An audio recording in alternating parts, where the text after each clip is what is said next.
down. Some way simple, some profound, but I always have you. Hey, Broadway Christian Church. I'm here with Symps today. We are both at the church office, and we haven't been able to give each other hugs, which makes us sad. But we're here together, and we wanted to share a little bit today, just some follow-up about the announcement that we made this past Wednesday about our plans for May 10th and May 17th, and talk a little bit more about some of the heart behind some of those decisions and the ways that the Lord led us that day as staff and then as elders in the evening to make some of the decisions that we did.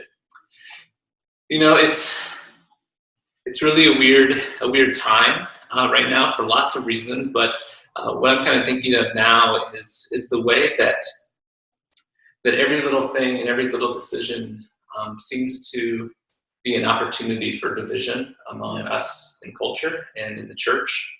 I mean, who could have imagined like a month ago that whether I decide to wear a mask or not wear a mask would be some sort of political signal about something that I believe or somebody that I support or don't support or some idea. It's just it's really hard. It's a time where there's so many opportunities for the division among the church, and my heart and the heart of our staff and our elders is to continue to shepherd us together in spirit, even if we are not together in body.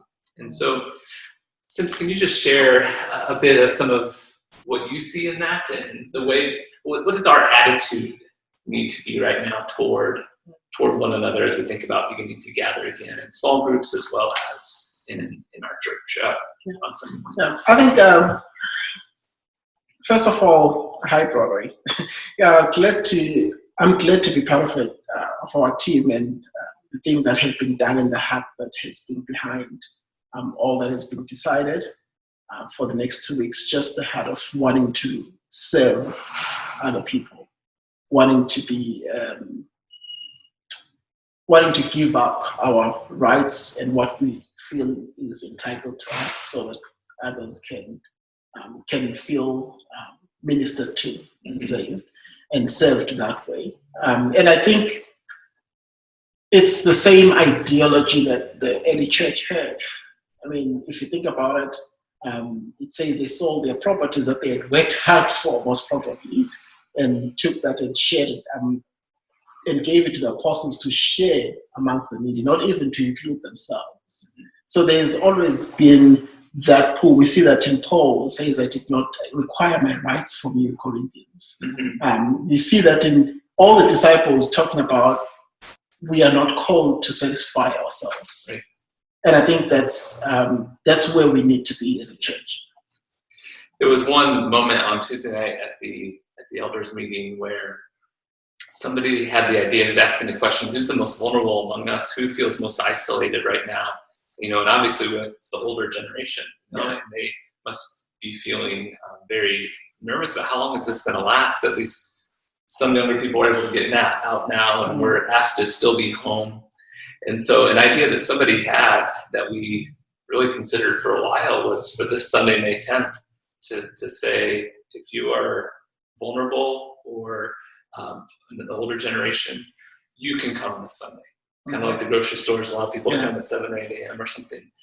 We didn't, at the end of the day, feel that was wise, but I think that is, we talked about it for a while. Yeah. And I think that is an expression of the desire that we had to, who's the one that's most hurting among us? Yeah. And how can we serve them first? Mm-hmm. So, you know, one of the decisions we had to make was what to do with children and with youth right now. And so, Symps, can you just share a little bit about what the plan is, and then also again what the heart behind that was? Yeah, thanks, Mike.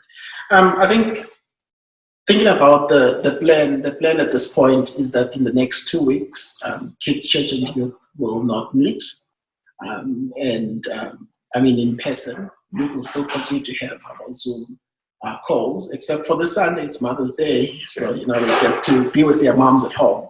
But besides that, on the 17th, the youth is still meeting in our Zoom call.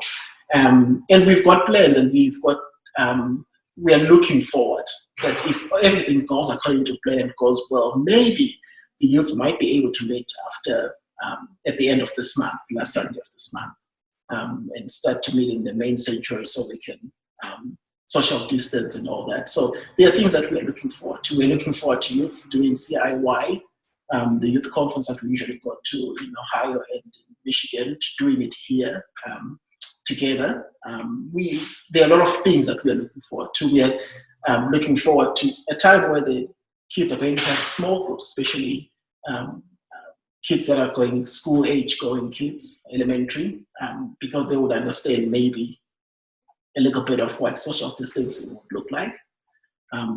So there are a lot of things that we're looking forward to. But all this, and the reason for us saying it would be better for younger kids not to come, came from the idea of thinking about the fact that all these, my youth and my kids' church people have an outlet where they are ministered in the way that they understand, in the way that is appropriate for their age group.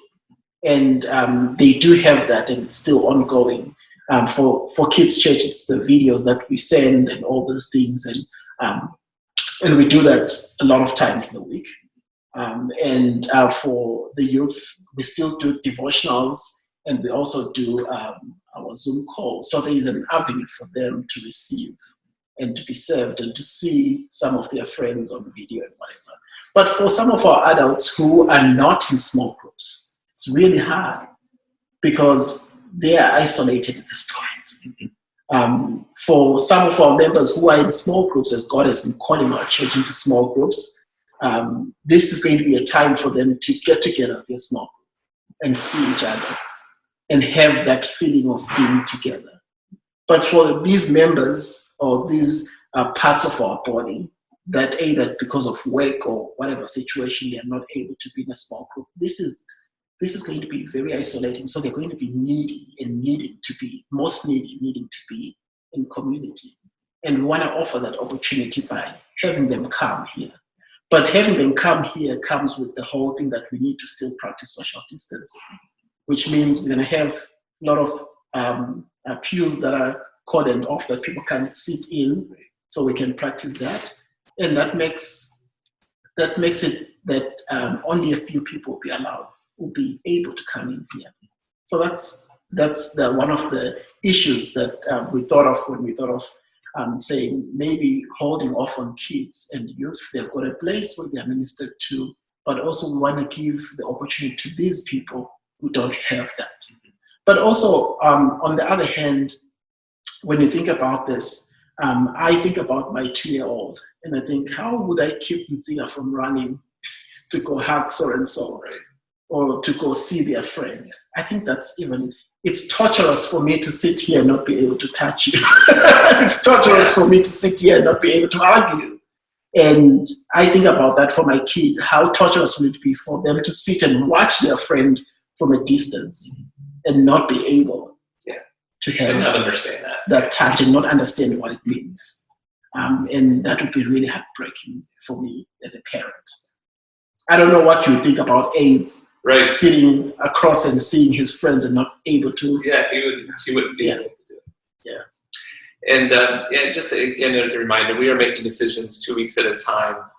This is our decision for May 10th, having a gathering just on live stream, and then May 17th, our gathering here that's open to those who want to come, but we're encouraging again small groups or friends to gather and to be together in a smaller group on the 17th. And this will change every 2 weeks as we go forward and as things change. So thank you for your patience with us, for your prayers for us. And we just appreciate your encouragement along the way as staff and elders. We love you all. We are ready along with you to be on the other side of this thing. Oh, yeah. And so we our hearts are longing to be with you. Mm-hmm. And so we're glad that some of us will be able to get together face to face in some way this Sunday and on the 17th. So Broadway, we love you, and peace to you this week, and look forward to seeing you soon. Yeah, thanks, Broadway. God bless you guys. We love you.